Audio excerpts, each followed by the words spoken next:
சர்க்குருவே சரணம், சர்க்குருவே போற்றி, சர்க்குருவே துணை. அனைவருக்கும் வணக்கம். அடியேன் திருப்பூர் ஞானசபையில் இருந்து சூர்யாசியுடன். இன்று 9/3/2026 திங்கட்கிழமை. அருள்மிகு சர்க்குரு பகவான் ஞானசபை பாண்டியன் நகர், திருப்பூர் மாவட்டம் பாண்டியன் நகரில் திருச்சபை அமைந்திருக்கிறது.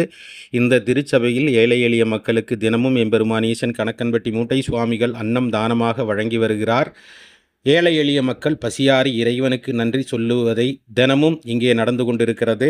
அன்பு உறவுகளே, நீங்களும் அன்னதானத்துக்கு உதவ வேண்டும் என்று விரும்பினால் திரையில் தெரியும் எண்ணுக்கு உங்களால் முடிந்த நிதியுதவிகளை அனுப்பி உதவி செய்யலாம். இன்று கோபிநாத் அவர்கள் தனது மகனின் நினைவு நாளையொட்டி மொத்த செலவையும் ஏற்று நடத்தி வருகிறார். சிறப்பான ஒரு அன்னதானத்தை ஏழை எளிய மக்களுக்காக இறைவன் தயாராக்கி இன்னைக்கு கொடுத்தார். இறைவனுக்கு கோடானு கோடி நன்றிகள். அந்த ஆத்மா சாந்தியடைந்து குடும்பம் மகிழ்ச்சியாக இருப்பதற்கு இது காரணமாக அமைந்தது. உறவுகளே, கவலைப்படாதீர்கள். அந்த ஆத்மா உங்களோடு இறைவனாக வாழ்ந்து கொண்டிருக்கிறது. நீங்களும் அன்னதானத்துக்கு உதவ வேண்டும் என்று விரும்பினால் திரையில் தெரியும் எண்ணுக்கு உங்களால் முடிந்த நிதியுதவிகளை அனுப்பி உதவி செய்யுங்கள். நன்றி. நற்பவி.